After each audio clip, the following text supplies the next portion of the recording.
Namaste, viewers. I am Vibhuti Jha. This is Sanatan world. Welcome to this world, which is what you and I belong to. Please like, subscribe, and support our channel and give your feedback. Today, I wanted to talk to you about technology and communication.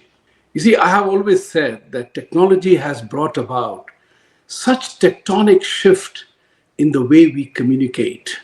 From the time when people used to pay heavy dollars and heavy amount of money to talk to each other, today we are able to communicate with each other for live, digital, for free, for as long as you want. You can connect with anybody, anywhere, including those people who were so difficult to reach out to. Today you can reach out to Prime Minister, the President of various countries, various institutions directly, right? You can convey your message.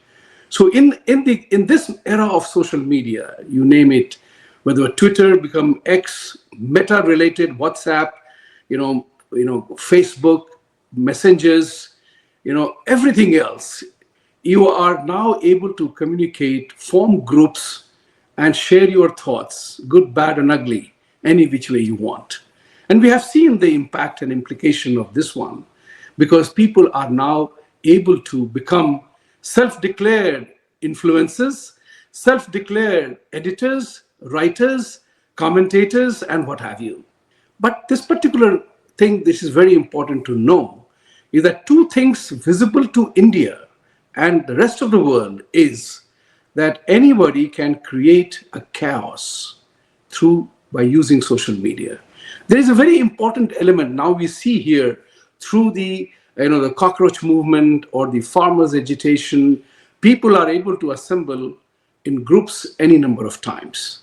So the disruptive capacity of the technology is very, very visible. While we are able to reach out, the average Joe, if I may say so, was able to reach out to anybody, anywhere, anytime, is now being manipulated, controlled, manipulated, managed, and mobilized through social media for everything that is under the sun in the name of freedom of speech, democracy, and what have you. And I have often opined that today in the democracies, what we are seeing is that freedoms are being used as the fault line of democracy. Anybody can say anything, from abusive language to vile language to violent language. People are talking about kill somebody, and I don't need to tell you those things, you know it. There comes a moment in time where you have to take a decision, right?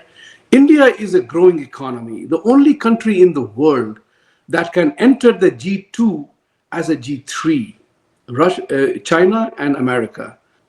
America is number one, China is number two, both politically, ideologically, the way they drive the global consensus and the global communication and the global clash. This is all seen, visible in real time.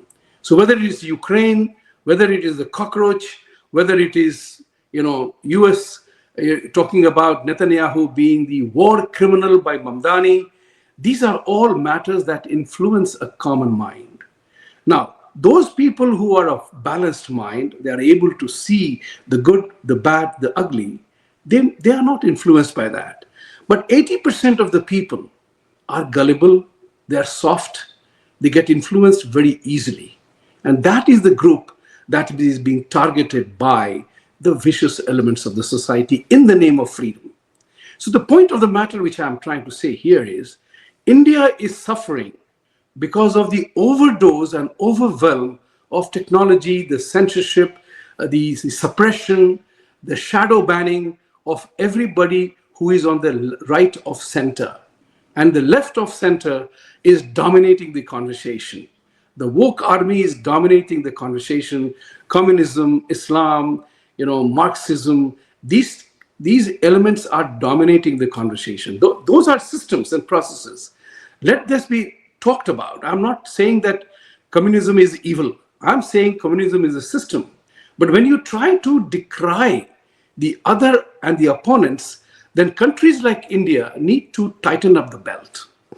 Remember one thing, the X's, the WhatsApps, the Instas, they have no direct contribution to the productive elements of the society. They don't add to the GDP.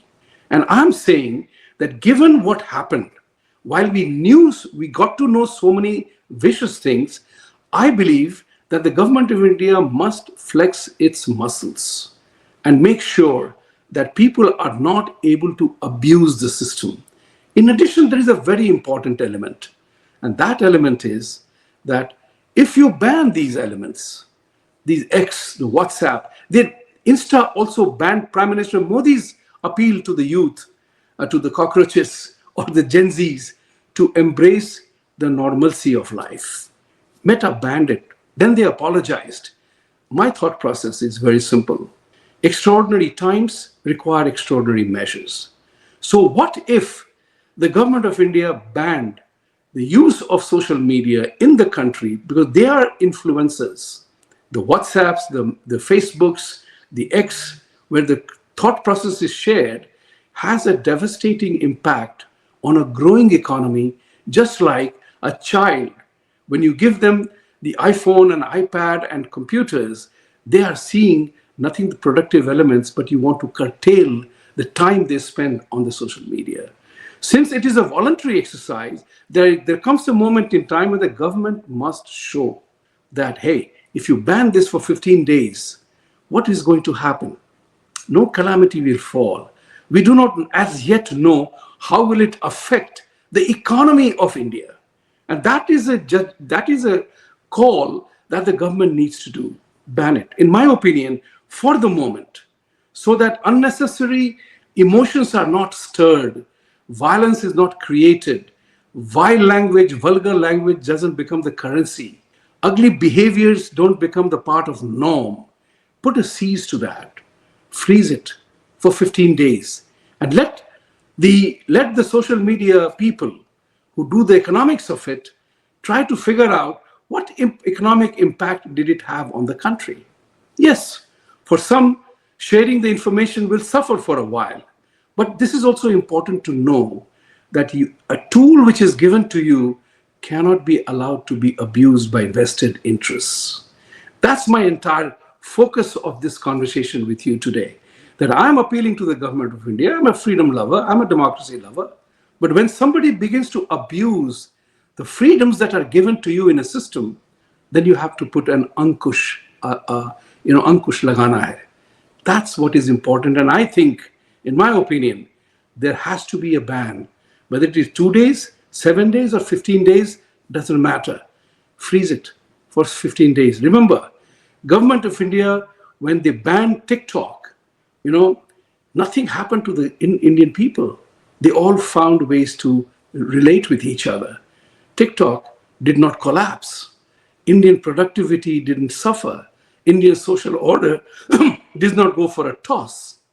I'm saying the same thing, that if algorithms are designed to suppress your and my voice, why are we using it?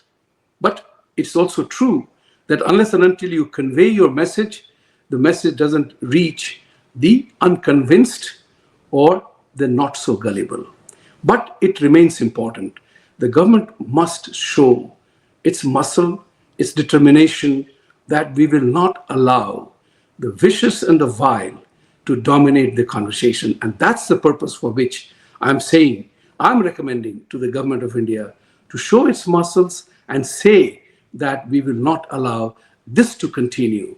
If it is not managed through algorithm model or whatever, or algorithm promotes a particular point of view and discourages others, we know that many of us, right of center, are suppressed in the social media. Our messages don't go as far as it must. It gets banned, it gets shadow banned. We have to also fight these elements, the promoters of these social media items, that you are not producing anything productive for the society. Yes, entertainment, yes. Communication, yes. But if it's not used responsibly, the line has to be drawn. A code of conduct has to be established. So, my friends, I want to hear what you have to say about that. Do you agree with me don't agree with me at all, or you want to suggest something new and different and change, let's talk about it. Discussion, debate, and dialogue fosters a commonality of purpose. If we are not in the discussion, debate, and dialogue, which the social media allows to happen, but it is very vicious, then it fails the masses. And to that end, I suspect this would be a perfect way to, control the environment. Viciousness, negativity, vile behavior, vulgar attitudes, they cannot be allowed to be continued, regardless of the fact that everybody has a freedom of speech and doesn't mean that you call somebody by ugly names. Okay? As I always end my program by saying, invoking Satyameva Jayate, truth must triumph. And for the truth to triumph, you and I need to stand up for it. Thank you very much. See you again. Namaste.